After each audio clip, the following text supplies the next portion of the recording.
insane value for the price with tiny compromises. We are truly getting spoiled because Viltrox just released this 85mm lens, but it's not about this lens, it is about a new series called EVO, and here is why it's big news. So to understand where does the EVO series fit in the current lineup, and for the sake of simplicity, let's just focus on the new generation of Viltrox lenses. So there are basically 3 series until now. The top of the line called Lab, super feature rich, largest apertures, screen on the lens and whatnot. Then we have the Pro series, amazing build quality, image quality, also feature rich, VCM focus motor and large aperture. And lastly, the Air, mainly for APS-C cameras, but they have some full frame lenses too. Simple, small, cheap, featureless with apertures from f1.7 to f4. Now the EVO series fits right here. It is basically a hybrid between the Pro and Air series, leaning much closer to Pro but with a price tag of Air. How is that even possible? Let me just tell you that. Is it mini Pro lens? First, what does it get from the Pro lineup? I've tested this lens for a couple of weeks already and I can confidently say a lot. For example, the image quality. I mean, you tell me from these examples, but I honestly think that the photos, even wide open, are sharp as hell. We did a full photo shoot and I cannot believe, just look at the model's hair and eyes. When I punch into 100%, this lens just performs perfectly in every single shot I take, and using it was truly phenomenal. Another thing it gets from the Pro series is its features.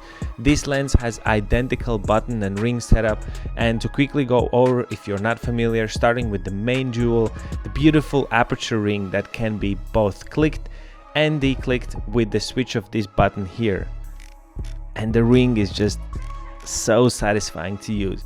You also get an AF/MS switch, and all the switches has this perfect resistance, by the way. And lastly, there is a custom button that you can program to your liking. In the front, we do have a 58mm filter thread, and the closest focus distance is 0.74 meters or 2.43 feet. On the back, you have a USB-C port for firmware updates, and you also can see a rubber gasket. Unlike Pro lenses, this is the only weather protection you have, and the front element also has some sort of coating that protects from like smudges and raindrops and whatnot. And the last 2 things these 2 series share is the general build quality, or at least the feel.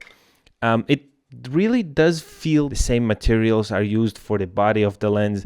The focus ring turns with the same resistance, same with the buttons and the aperture ring.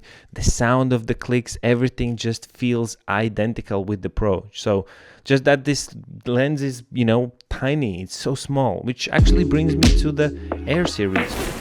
Is it featureful Air lens? The short answer is no. Air series lenses are made of plastic, has no features, uses STM focus motor, and generally has a great image quality.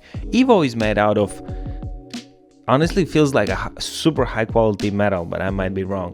It is full of features and it is really, really sharp. I mean, look at this image, even in corners. Check out this photo with the flowers. I mean, it's just phenomenal to achieve such sharpness in the corners, wide open f2. However, there are 2 similarities, the size and the autofocus. While the weight for this EVO 85mm lens is 340 grams, the Pro version weighs 800 grams. Lab, if it ever comes out, which I think it will, that will be probably somewhere around 1 kilo, because they're typically much bigger and heavier. While we can speculate that 85mm Air probably would be around 200 grams. And I have the 50mm f2 and that weighs 205 grams. And now the autofocus is the other thing. While Pro and Lab lenses use that superior dual VCM motor, Air and EVO uses the STM. And there is a reason actually. VCM is a much bigger system, therefore those lenses are a lot bigger and heavier. Since the goal was to keep the size of this lens small, 2 sacrifices have been made. The aperture being f2 instead of f1.8 or f1.4, and the focus motor. However, I'm happy to say that Viltrox knows how to make their lower grade STM focus motors because they perform flawlessly. They're super fast and snappy, and I never had out of focus shots with this lens. So who is the EVO series for? I think it's a perfect travel and everyday lens that has a full potential to do proper work as well, actually. Yes, you could get Air instead, but the features, the build quality and the image quality is just right for the EVO. And I would say Air is for the APS-C cameras, you know, very basic setup, simplicity, and the EVO is for the full frame users, a little more sophisticated. I know a lot of people would be reluctant that it's just f2, but hey, take a look. Take a look at the bokeh and tell me if you can really spot that this is a f2 or f1.4, because it is f2.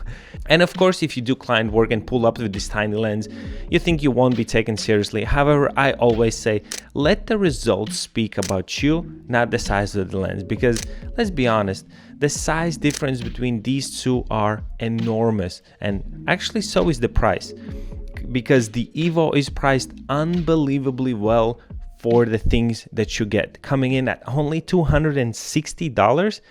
I cannot believe. The Pro 85 is more than double, coming in at $600, while the 50mm f2 Air is just a little bit cheaper, $200.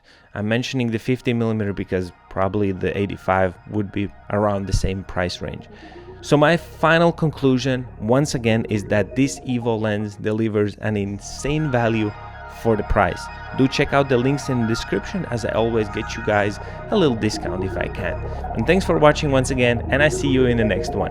Peace.